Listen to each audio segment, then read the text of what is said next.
Welcome back into the 14. I'm your host, Chris Lee. Blake Lovell joins me again today.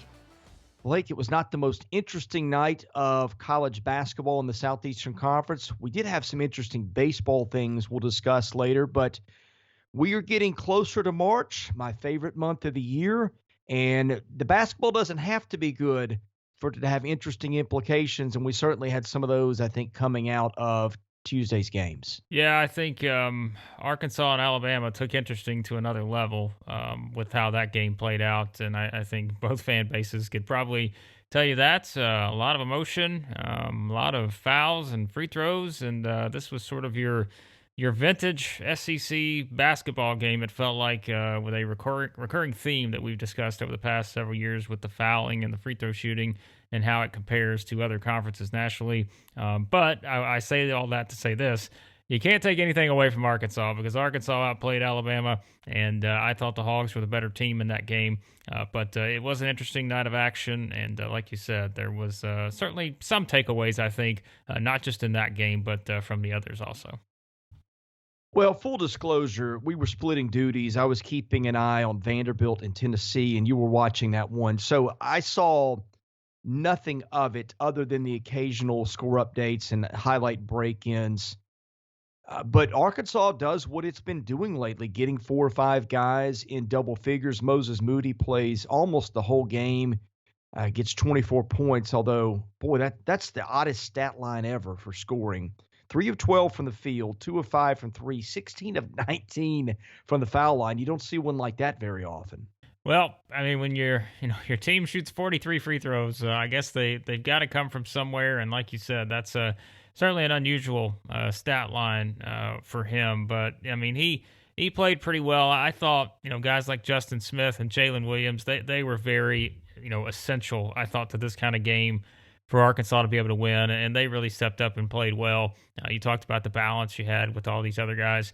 It was, and that's the problem. And that's what I hate it is that Arkansas really did play well in this game, but I think for a lot of people who were watching that game, and I know for Alabama fans specifically, they're going to look at this and say, well, how can one team shoot 43, one team shoot 8? I get it. And I think who was it?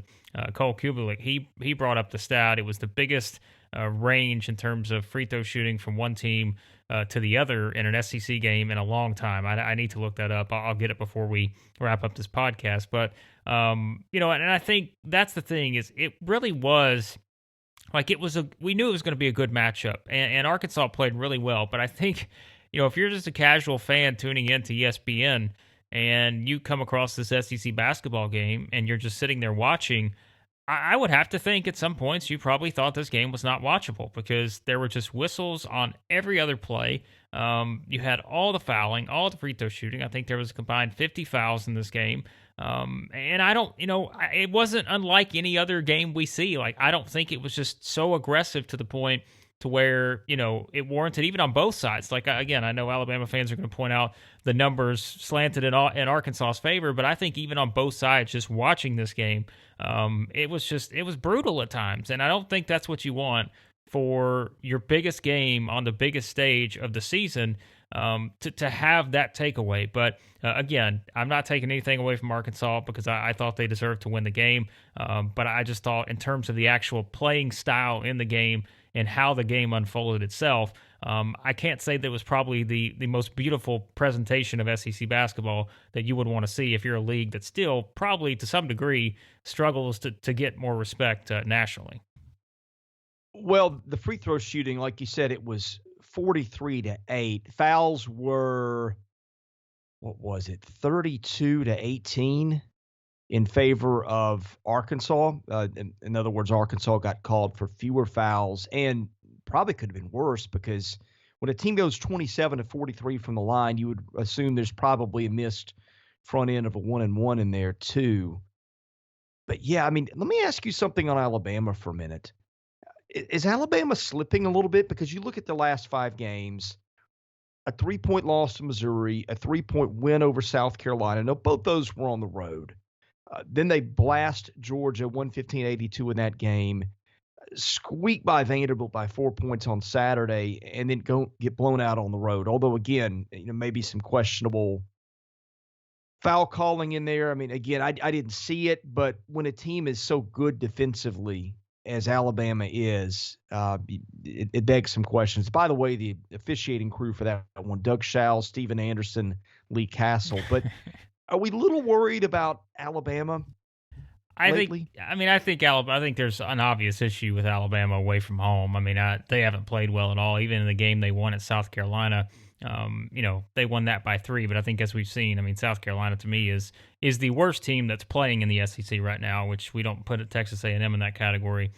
We'll talk about them a little bit later, I'm sure. But and so I don't know. Like, for whatever reason, they're just not playing well away from home, and they really haven't done so since they just destroyed LSU back in mid-January with whatever it was, 23 threes or whatever they hit. They haven't played well on the road since. And like you said, even in some of the home games, they haven't played particularly well. But I don't know what it is because they're not maybe – their offense isn't as consistent. I think we can certainly say that because in these last 3 road losses they've had, they've scored 66 points or less. They had 66 against Arkansas, 65 against Missouri, 61 against Oklahoma.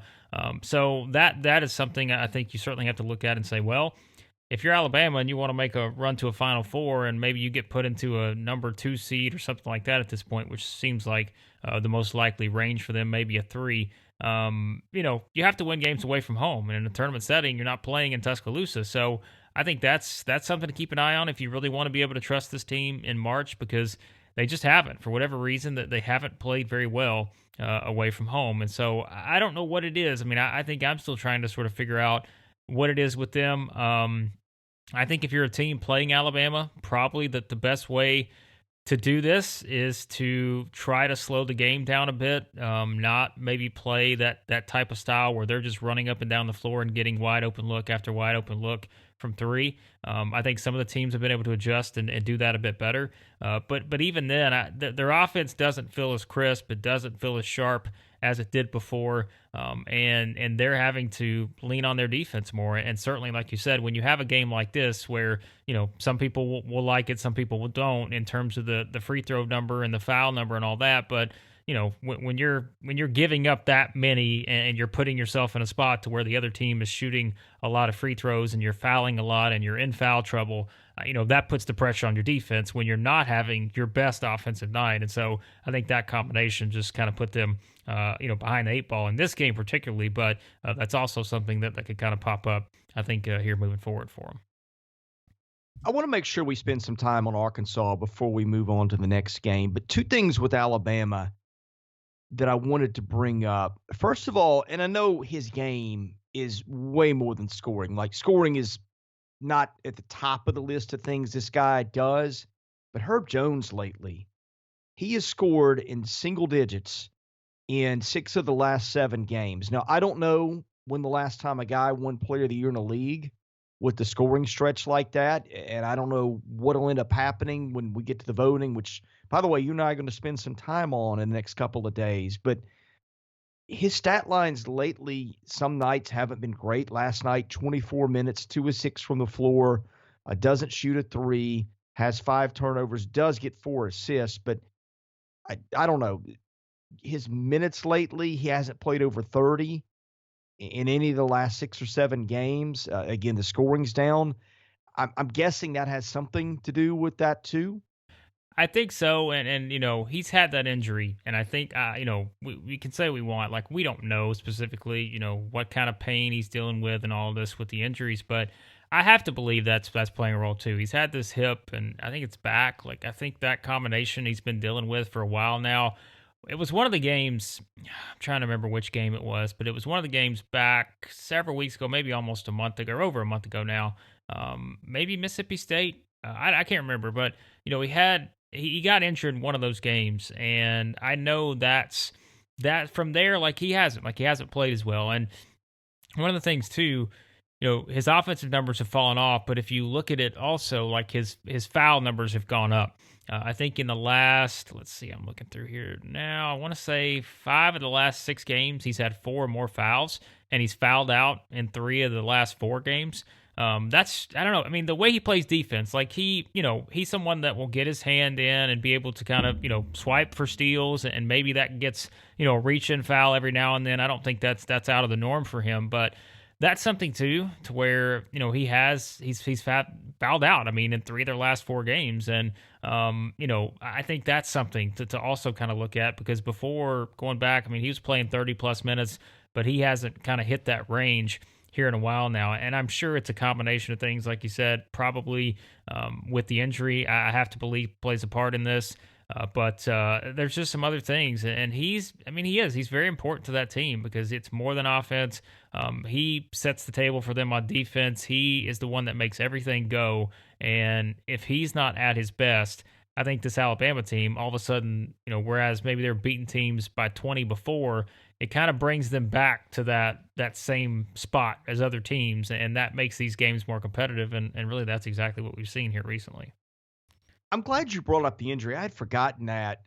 I had read a couple of days ago, I think that they say he's playing at 80% or so. Yeah. Around there. Look, they've got Mississippi State on the road and Auburn at home.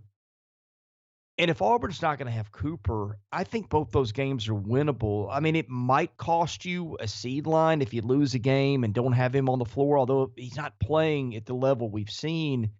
I think if I'm Nate Oates, I think about sitting him down, because then you get an extended period of rest, right? You get a week built in between the end of their regular season, which is March the 2nd, and then the tournament. And then, of course, they get 2 days off to start the event. So I'm not there to see it. He's a better judge than I am, but I just wonder if that's crossed that coaching staff's mind. If you're Nate Oates, you would probably hope that you come out and at least play pretty well at Mississippi State, so where you can clinch this SEC title. Because I think for them, like, you want to be able to put yourself in that position that gives you, not only a boost, I think, from a confidence standpoint, but just looking at it and saying, all right, we're the SEC champions. Maybe then you look at that final spot, even though it is, a rivalry game, like you mentioned. I mean, it's against Auburn, and if they don't have Sharif Cooper, that's a different game. And we saw that for Auburn against Florida.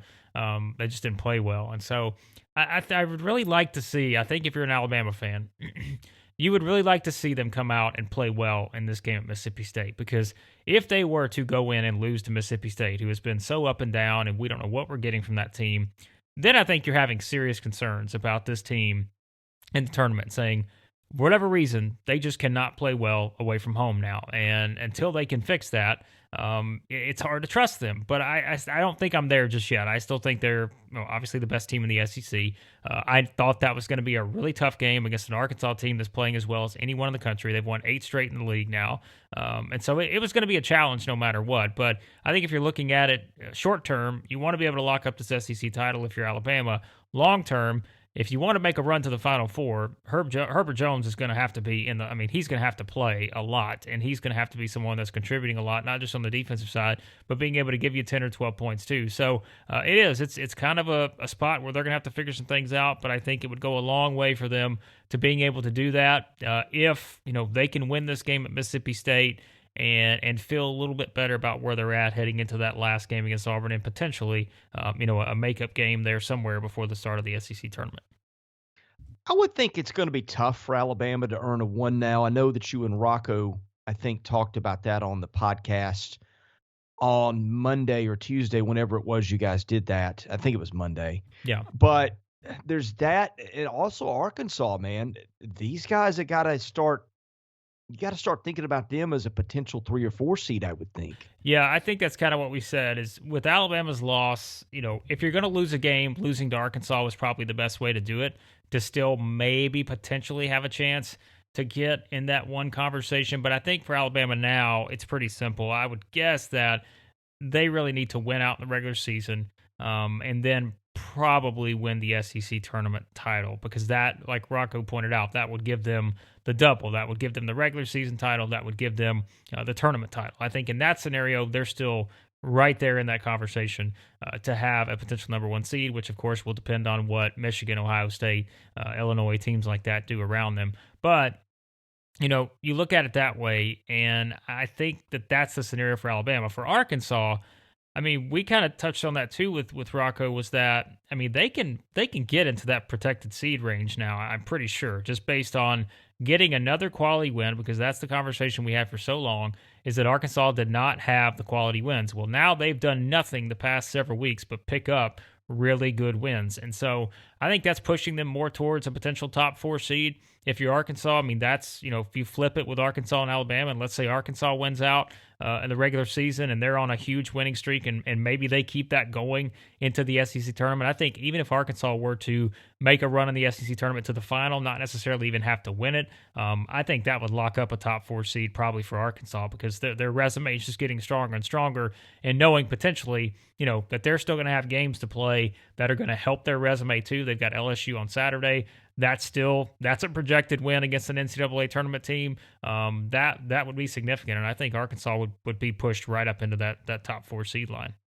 Well, I'm really starting to think of this as a second weekend team in the Big Dance, because they defend so well, and also just so many guys, as we pointed out, can score night in and out, night out. Moses Moody is their best player, but I mean, it's been Tate or Williams or Sills or Note or Devontae Davis at times recently.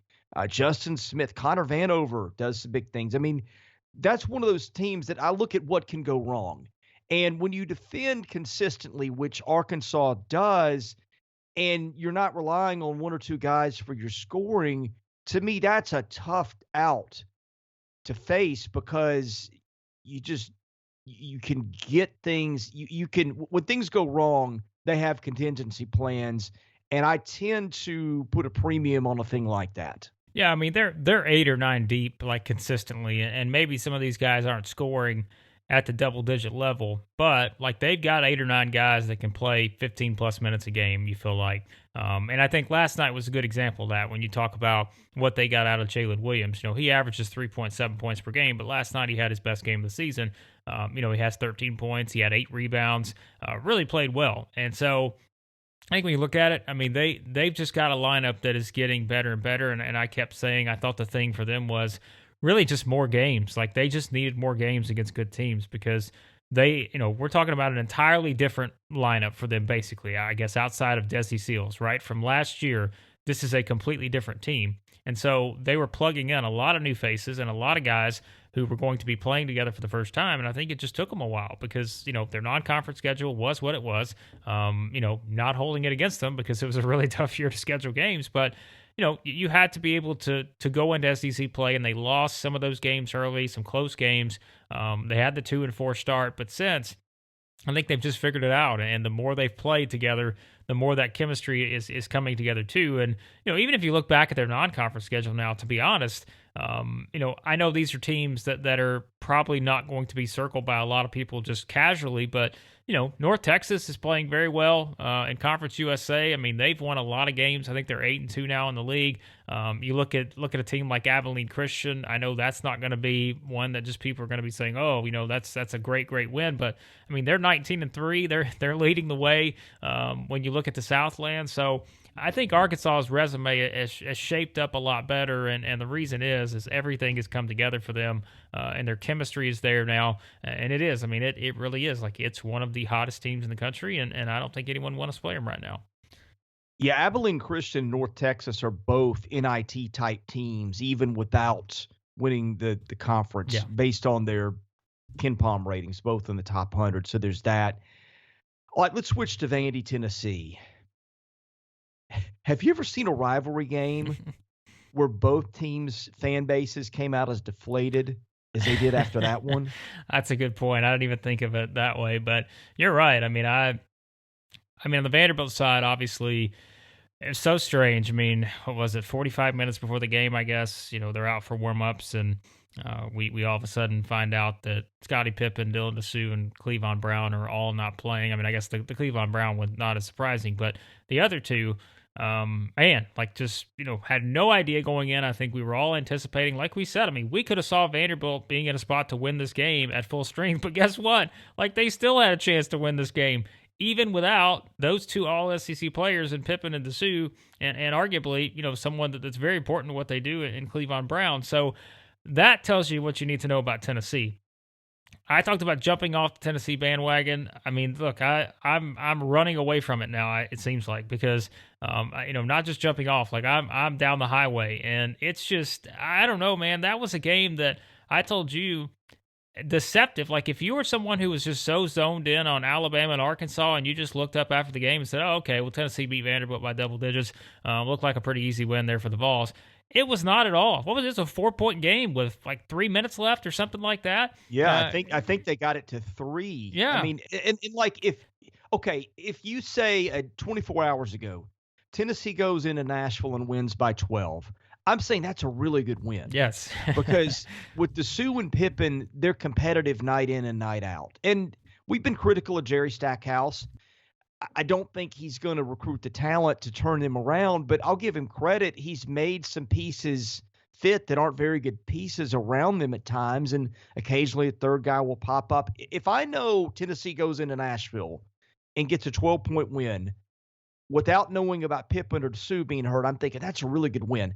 As soon as I heard about those two being gone, I'm thinking Vanderbilt will be lucky to keep that under 25. I was astonished that they were able to make that a game. I mean, Vandy last night had, what was it?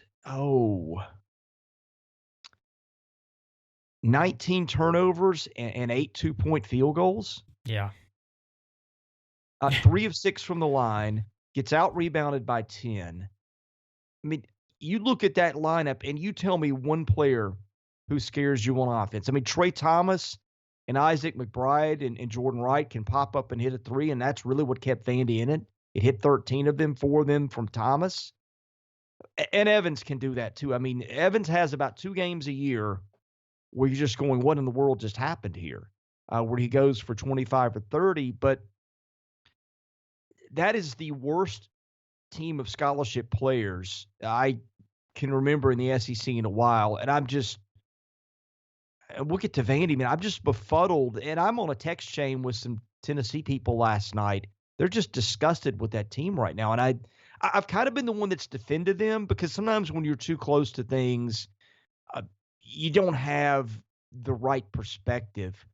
But I kind of see where it's coming from after last night. Yeah, I can't defend them anymore either. I'm just, I don't know. Like they're lacking that. You know what? Here's what I think it is. And it's not just the offense. They are lacking those intangibles that Grant Williams, Admiral Schofield. Like that team felt like it was one that was never really going to, like I don't know. They had a different mentality. Like there was just a completely different mentality with that team. Even when those guys were like sophomores and juniors, you felt like they were different. Like they had a different sort of mentality that helped them have that edge, that aggressiveness they needed. And I just don't see that with this team. And it, you know, I don't know. Like, is it because like guys like you, Pons and John Fulkerson, like they seem like you're more sort of like they're leaders, but they seem like more of the lead by example types, which I think Grant Williams and Admiral Schofield were too, to an extent. But those guys were also very, like, you know, emotional type of guys that sort of added, again, that next sort of edge. I'm not saying that the Pons and Fulkerson don't do that at times, but maybe that's part of it, knowing that these guys have to be those guys that are leading the charge for this team, because you're the ones that are leading all of these underclassmen, and being able to say, all right, look, this is the type of game that we need to go out and completely sort of decimate our opponents, because they are decimated right now. Like they're playing without their top 2 players who are all SEC caliber. But it just felt like they never stopped to sort of get to that point. And yes, I know they were up 17 early in the second half, but like they just didn't have that edge they needed to be able to close out this game. And that's what I was thinking this entire way through was, how can you trust Tennessee to pull away from anyone if they can't pull away from a team that has really relied on 2 guys as much as Vanderbilt has relied on Pippen and Dessou, and those guys aren't playing? If you can't find a way to pull away from a team like that, how are you going to be able to pull away from anyone else? And so maybe they're just having to put so much on Jaden Springer now. I mean, Victor Bailey has really come along, and that's the thing, too. Think about that. If Victor Bailey hasn't had the stretch of 3 games that he's had here, like, what would that look like? Like, I don't know if they would have won last night. Like, he's had 29, 18, and 21 in his last 3 games, 3 of his best performances of the season. And so, like, they're lucky that he's played as well as he has, because if he hasn't, like, I think they seriously are in jeopardy to lose that game last night. So, I don't know. I think it's a combination of a lot of things, But I think just, this team doesn't have those intangibles that team several years ago had. And I know there was experience on that team, but still, maybe it's experience, maybe it's the intangibles, maybe this team just does not have that offensive firepower. I think it's a lot of all those different things, but it is like they are just a team that, I don't know, defensively they can be really good, but offensively and just with everything else aside from the defense, I just don't think that they're at that level where you feel like they are a surefire second weekend team anymore. Okay, I'm actually going to have a couple silver linings for Tennessee here in a minute. You just touched on one of them. But I think it's the thing that we kind of stumbled on 2 or 3 podcasts ago with them. You look at the teams that Rick Barnes had there that have been really good, and it is the Grant Williamses, the Schofields, the Bones, the Bowdens, those guys that are juniors and seniors. And again, you look at who leads them down the stretch last night, Blake, and it's Jaden Springer, who's a really good player. But, I mean, if they don't have Springer last night, I don't know that they win that game. He goes 10 of 10 from the line, hits some big layups, and Keon Johnson, who was basically a zero, did come up with a couple of huge plays down the stretch that helped them too. And that's one of those things. Keon Johnson's, I saw that kid play in high school, and you saw him get into it with Rick Barnes last night. I think there's a maturity factor for him that seems to be lacking at times. That's probably a little bit of an issue. So, and again, they hit 6 of 19 from 3, 5 of them coming from Bailey. I guess this is where the silver lining comes in. Maybe Bailey is becoming that 3-point guy that they need. He really was their best player in the first half of that game on Tuesday. So there's that. And here's another one. When's the last time we mentioned the name Josiah Jordan-James? Yeah. He goes 28 minutes last night, doesn't play the previous 2 games. Had been playing a lot of minutes before that. If you go back 2 weeks ago, he gets 18 and gets Georgia in 29 minutes. I mean, you look down the line for the season, it's not been what you thought. But, I mean, maybe he's your X factor. Maybe he steps up and becomes the guy that they thought they'd have, and maybe you get him back healthy and he does some things. Last night he goes 28 minutes, only scores 2 points. So I don't know. Maybe that's a reach, but I do wonder about him too. Once they get him back and assimilated, what does that look like? Is he the guy that puts them over? But again, John Fulkerson's the guy that we've singled out a lot, not to pick on him, but last night, again, he goes 16 minutes, gets, 4 points, draws 3 fouls, and again, has not been the guy that's carried them inside in terms of being a consistent scorer like we thought he would be. Yeah, four of the last 5 games, Fulkerson scored 4 points each in those. 4 points against Vanderbilt, 4 points against Kentucky, 4 points against LSU, 4 points against Georgia. And then the game before that against Kentucky, he didn't score.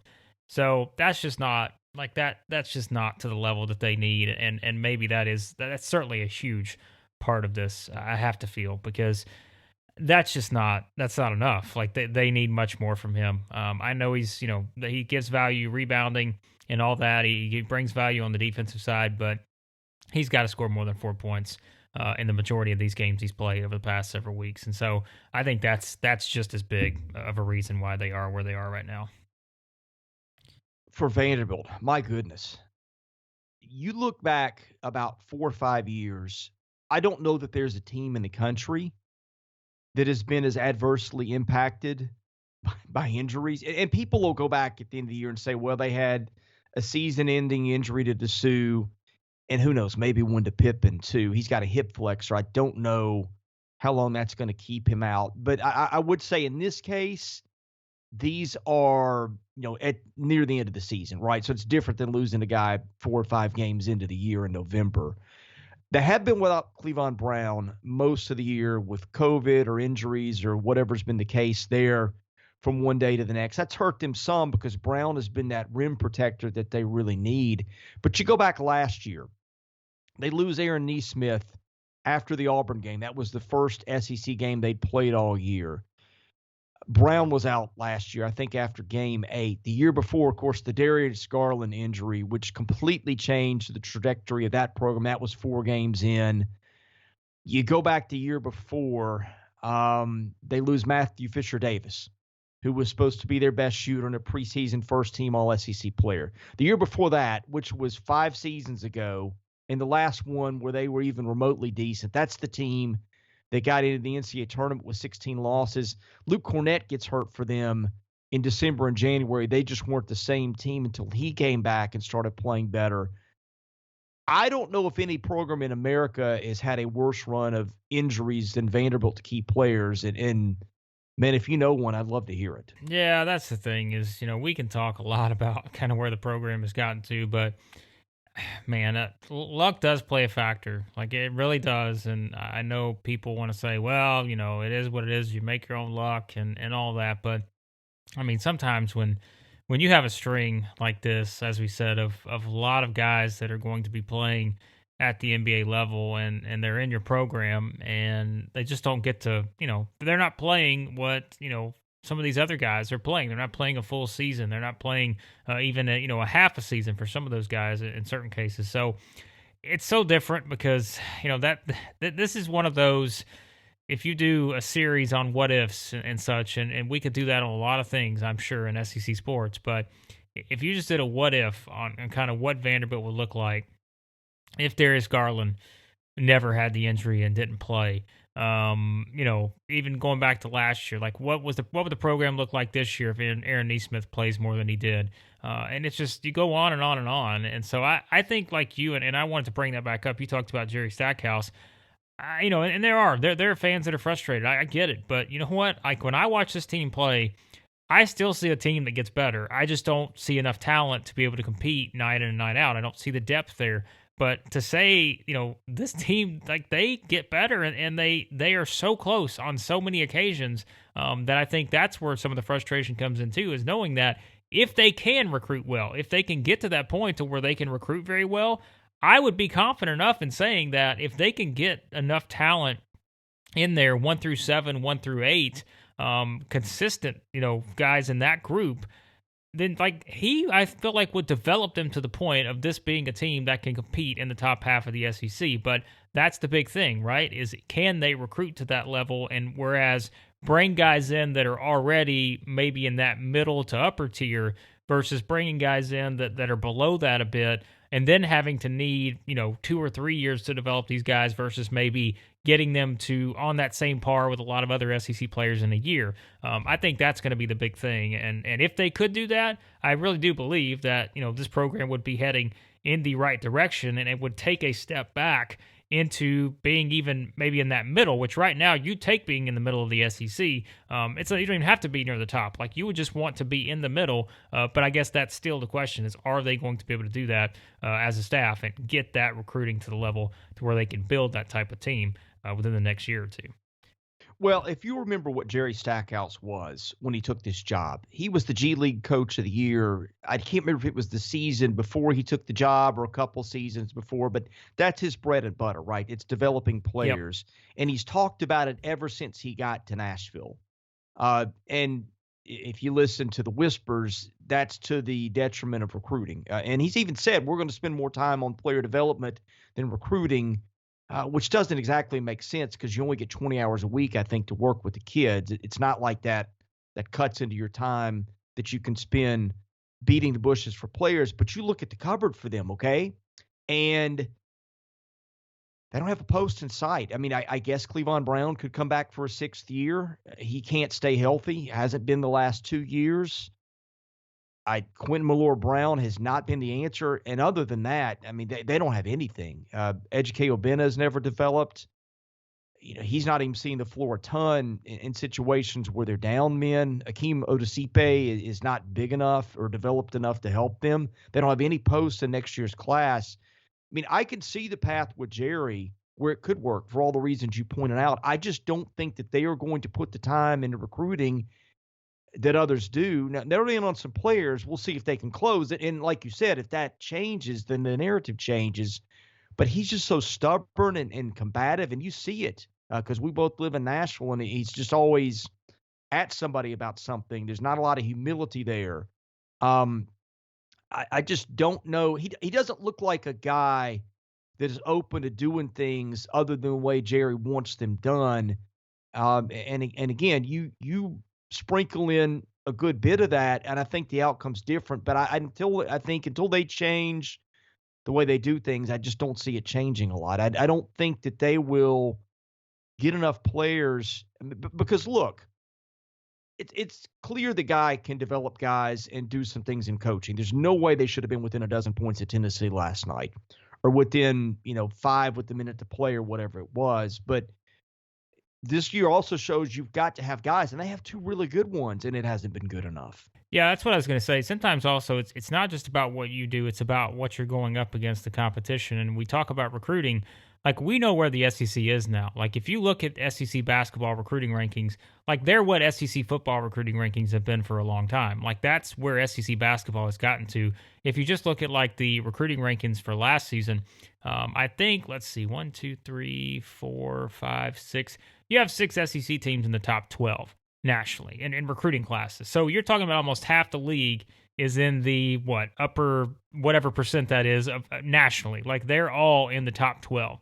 Half of the league is. So it's just like, that's what you're having to go up against. And I think that's the problem. Is it's not even just recruiting to an average level. Like, you have to recruit very, very well in this league to be successful, because as we said, the player development thing will work, but does that give you one good season out of 3? Is it just a cycle to where you have a good season after you've developed guys for a couple of years? And maybe, that's enough. I don't know. But if you want to be able to do it consistently, like we're seeing now it's to the point to where you have to be a team that can recruit in the top 30, 40, whatever, every single season to be able to compete with more than half the league, because that's where pretty much the majority of these teams are landing. If you go beyond, like I said, maybe 6 in the top 12, you've got, let's see, A&M's at 19. You go on down, I think you had Georgia at 33, Mississippi State at 37, Florida at 39. So like that's what you're competing against. And so that's going to be the big challenge, I think, for them moving forward. Yeah, the only teams in this league that you look at and say they're not really good or great in recruiting are probably Missouri and South Carolina. South Carolina's kind of comes with the bullet because they recruit a lot of foreign players that analysts don't see, I guess is a good way to put it. But, I mean, everybody else is recruiting at a high level. Like, Georgia might be one that you would think maybe they would have an issue. But, I mean, there's an absurd amount of talent in Tom Crean's backyard. And like you said, he's doing okay this year. So you've got to look for reasons that you can climb, and it's just hard to get them once you dig in. Yeah, that's going to be the big thing with them moving forward. Because like we said, even with A&M now with Buzz, I mean, he's at least going to recruit well. And I know we haven't had a lot to go off of with them this season, but like that's one of those teams that was down there near the bottom with Vanderbilt for a little bit, and they're still, they're recruiting well because they've certainly got plenty of talent to choose from in that area and that state. So that's something else certainly for Vanderbilt. And Chris, I know I'm going to take this in a different direction here, but I just saw this come across Twitter, and I want to bring this up because I knew we were going to get to this at some point, and we don't have to spend a ton of time on it. But it looks like the volleyball matches between Kentucky and Texas A&M, which were scheduled to be played on Friday and Saturday, have been postponed due to positive tests and contract tracing within the Texas A&M program. So we're talking about volleyball, I know, but like, what is the deal? Like with it feels like A&M has just been hit. Like we said, I mean, the basketball hasn't played in a month, but like I'm seeing people like replying to this tweet that the SEC put out, and it's like, my goodness, like A&M is certainly, they have issues there, and clearly it's not just in basketball. That is the mystery of this league, right? I mean, I did a piece yesterday, and people might want to look at it on the site. It's of all the games that have been canceled. And by the way, literally when I was writing it, I got an email from the league saying A&M's game for Saturday's been canceled. Yeah. So I had to add another entry to the line of games A&M has missed. And then I did a thing where I said, okay, based on what we know, and here's some principles I'm going to do, these are some makeup games I would suggest and when and how they do it. But are we at a point where, well, I mean, I think we have to consider it, right? I mean, did those guys, why at this point do we even think they make it to the SEC tournament to be able to play? I mean, I'm with you. I think at this point, I thought that this Saturday game that they would have had against Missouri would have been a potential like turning point had they played. But I think the fact that they didn't play, like next week's the last week of the regular season. And, I mean, at this point, are you going to bring them back to potentially play, 3 games? Like they would play 2 games next week. And then, well, I guess they could play a game or 2 the following week. And then maybe, they're playing in the SEC tournament. But at this rate, what you pointed out, and you brought up what you wrote, and I think we had a lot of people that enjoyed that because it gave them kind of an idea of what the SEC could actually do. But I think what you said was the biggest part of this. If you're going to bring Texas A&M back, are you going to do it to the detriment of putting the teams that are going to be in the NCAA tournament in a spot to where you're maybe hurting your own league? So I think that needs to be the focus, and that's the one thing. I mean, certainly I would suggest anyone go read what you did over at southeastern14.com. It's still right up there at the top. You can find it, and we shared it on Twitter and all this other stuff. But I think you need to make the focus of these makeup games.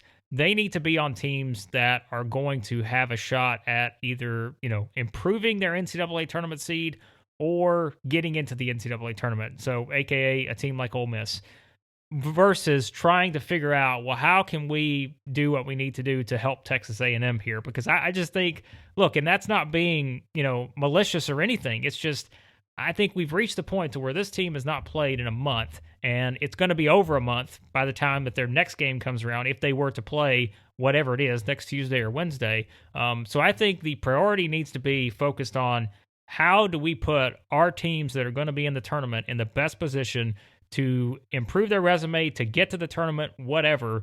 And unfortunately for Texas A&M, like they do not factor into that equation. So I think even though maybe it is something that is out of their control, I just think you have to do, as a league, you can't make up every game at this point. And you certainly can't make up every single Texas A&M game. So I think that needs to be the focus if they're still trying to make those decisions in the league office. Well, there's 7 different teams that have been impacted by A&M. And 2 of them, Arkansas and Vanderbilt, have lost both games with the Aggies. And, I mean, which makes Arkansas's season more impressive, by the way. I think you can maybe add a couple wins to that if they play the schedule they're supposed to play. Yeah, I mean, here's the thing.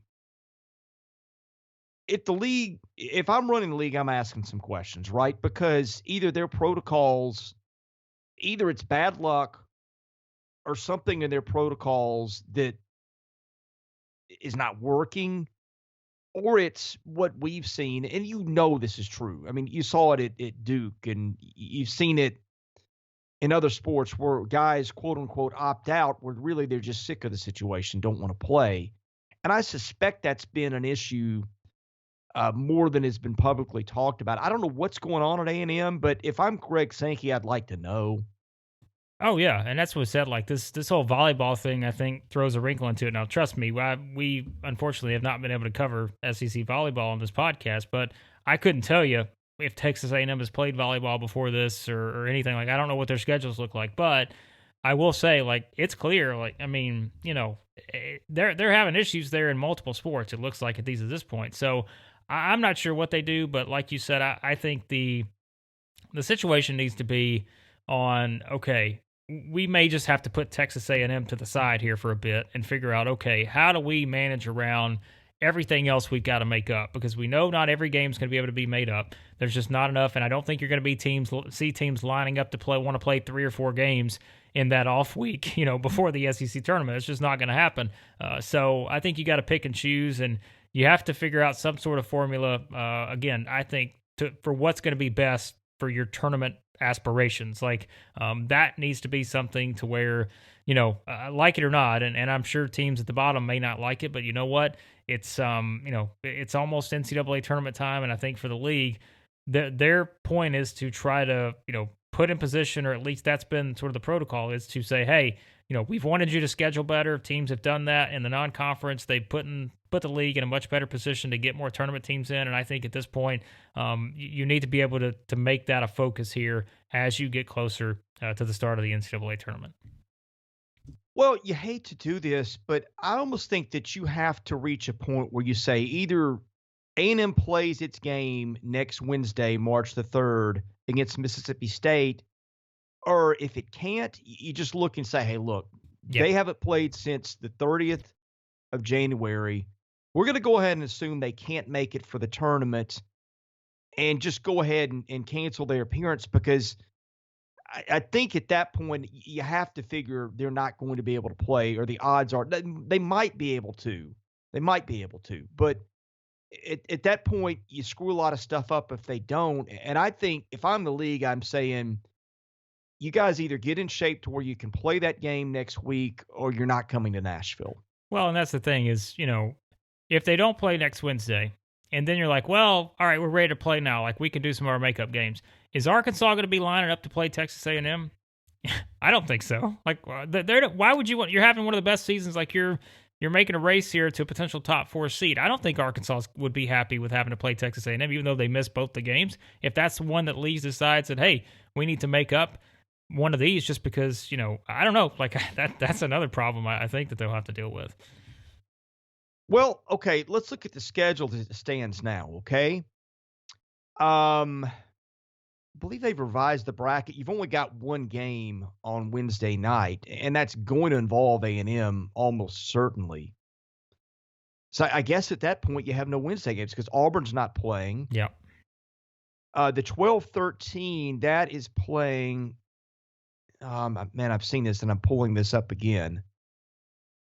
The winner of that is playing the 3-5.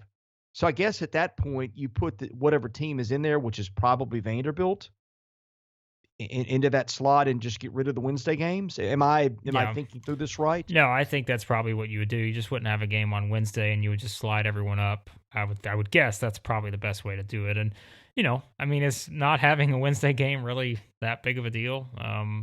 Knowing the issues that you're dealing with in terms of knowing that Auburn's not playing and then potentially not having Texas A&M in there, I don't think that's a significant development at all. Well, does that then, if you don't have that game, does that give you a little bit more flexibility to make up some other games? Because now you've got another day. Yeah, right, and you could do that. And then again, you could maybe structure it to where if a team felt like they needed to make up 3 games or something like that, then, I think that would give you a little more wiggle room. But I'm curious to see how different schools feel about the makeup games once they decide on a plan here, because again, if you're a team that unfortunately is maybe in that tournament conversation and you have to make up games against teams that are way outside of that, as we said, if Texas A&M is thrown back into that equation or some of the others, that still presents some challenges. So I don't think it's going to be an easy choice by any means for anyone trying to figure this out, because you're going to have some unhappy people, and I think you're going to probably hear some of that publicly just based on the circumstances and knowing kind of what's at stake here as you head into the SEC tournament and the NCAA tournament. Okay, I had said in that article I did yesterday, and by the way, we will get to South Carolina and Mississippi State here in just a minute. I would not have any team playing more than 2 games in that 6-day window, just because, especially if you're a team that does not have the double bye, then all of a sudden you're putting a little bit of an extra burden maybe on that team because you've already got to win the tournament to get to the postseason at that point. So that was my idea. Nobody plays more than 2 games in that 1-week window. Well, okay, the last games are going to be the 3rd, right? If you eliminate the Wednesday game, then you don't play till the 11th. I'd suggest just playing games on Saturday, March the 6th, Monday, March the 8th. What you could do, if you eliminate the first day, you could potentially move that back. You can move Saturday's games to Friday, March the 5th. You could move Monday's games on the 8th to Sunday.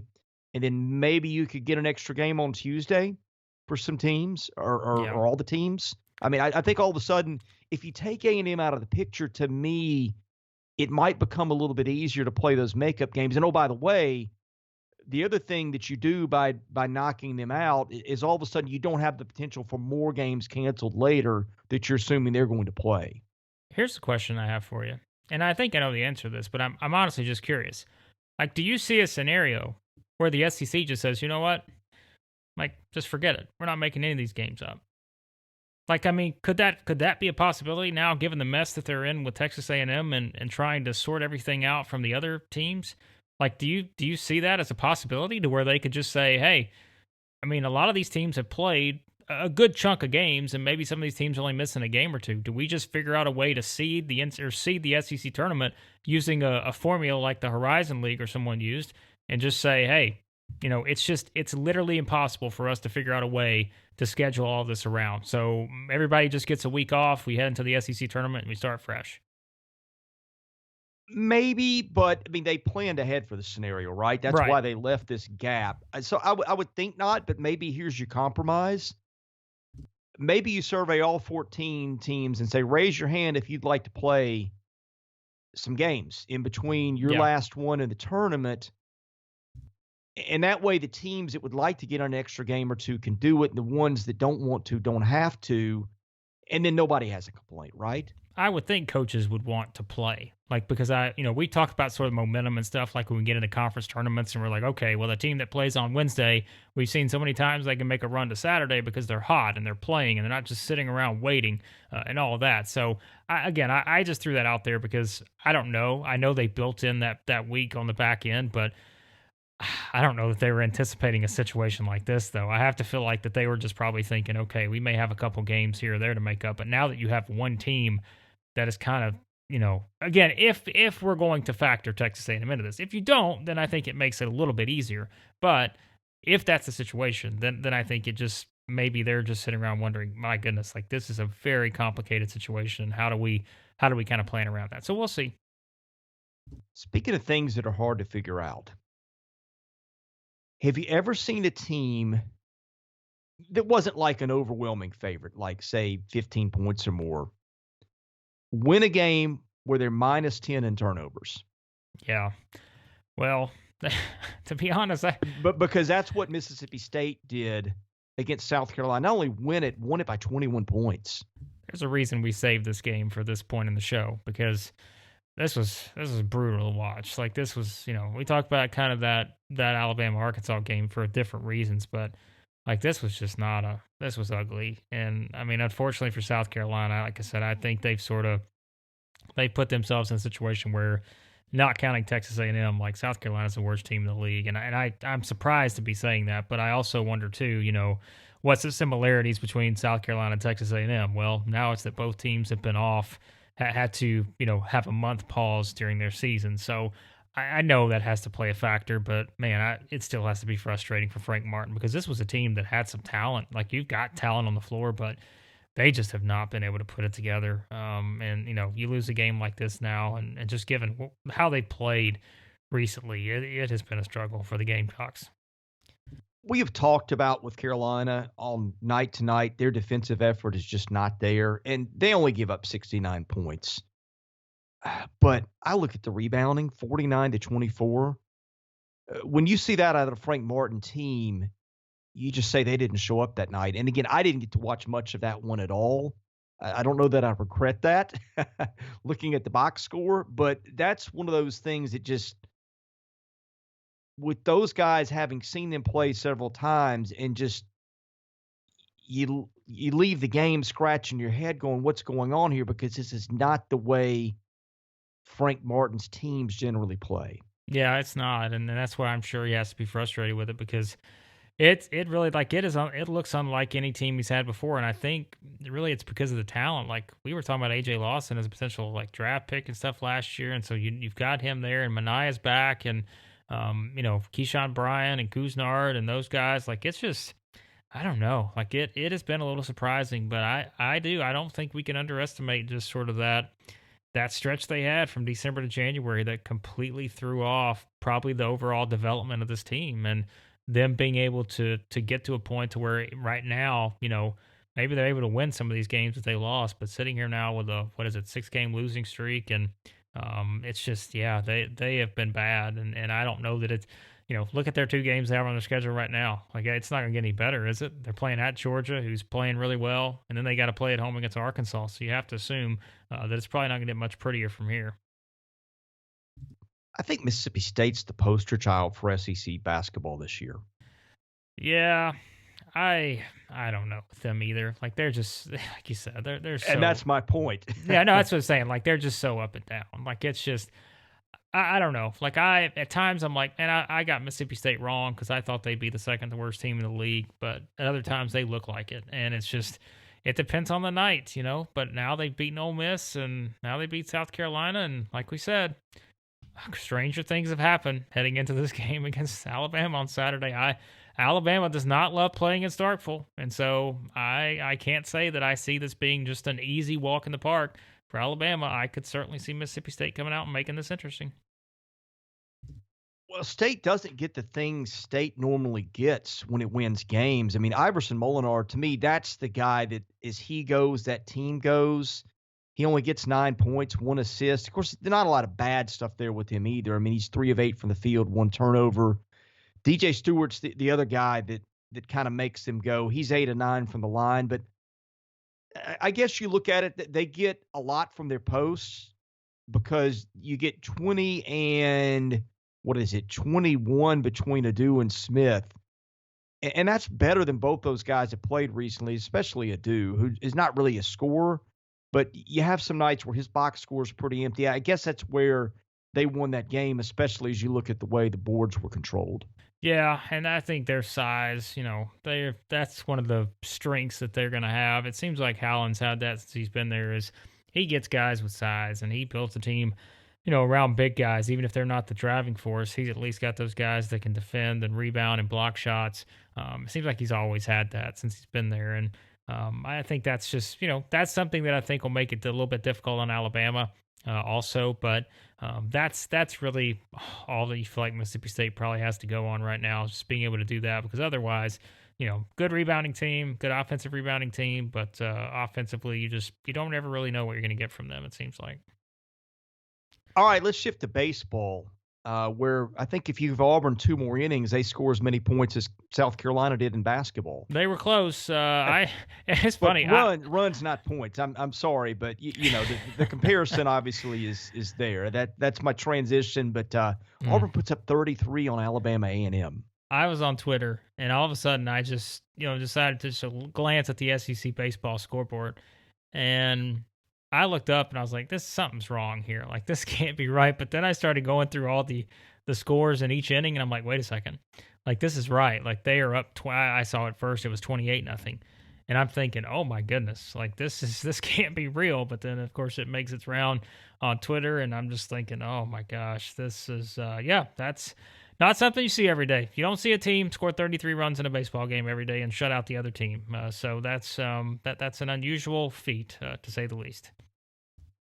Yeah, and down the road, Connor Prelip of Alabama is going to miss his start this weekend, and you don't want to speculate with arm injuries, but power pitchers and missing starts early in years, sometimes that has carryover, sometimes it doesn't. But that's kind of the thing that happened off the field that I think everybody should have their eye on, is if he misses a lot of time, I think that changes the complexion of Alabama's season. And, oh, by the way, the Tide picked up a bad midweek loss to UT Martin yesterday. Yeah, I was going to say, we saw Wright State here in Nashville, and obviously you look at it just in the short term, and that was a team that, certainly struggled against Vanderbilt's pitching, which is not anything surprising. But like you said, long term, that's a bigger issue for the Tide, who we talked about a lot on yesterday's podcast, in terms of maybe being one of those teams that, we still kind of need to figure out what they were going to look like. And you talked about that loss to UT Martin. That's probably not the step we were anticipating when we talked about kind of maybe what the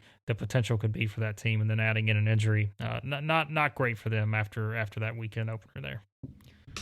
The series I think I might be most excited about seeing this year is Vanderbilt and Ole Miss, because goodness gracious, I've watched Vanderbilt now in all 3 games, and when you're rolling out arms 12, 13, 14, 15, and they're bringing it, 92 to 95, and they're throwing strikes, and Hugh Fisher comes back for them. He was a key bullpen piece for them in 2019, missed last year with Tommy John surgery. He looked as good as I've seen him look. Yeah, now Vanderbilt and Ole Miss are just 2 teams that have got elite arms at the top. and they just keep coming at you and at you and at you, and that's going to be a sight to behold when those teams play. I was going to say those could be some quick games. You could have some pretty quick games with those two. I mean, barring it, going into extra innings being 1-1 or something. But yeah, it was. They're both very good, and that's why we talked about a lot on Wednesday's episode. Was just that. The pitching around the league is good, but like these teams are to a different level in terms of just watching how they play and some of these guys and what they can do. And so, yeah, that's you want to go ahead and just look ahead on the schedule. Yeah, I would probably be circling that series in particular. And as we said, there's certainly other teams you'll throw in there too. But just the way those two teams have started and kind of what they've done from a pitching standpoint has been pretty spectacular. Yeah, and I know those teams play. I'm trying to look it up. I was too. I was trying to figure out when exactly they played. That series is going to be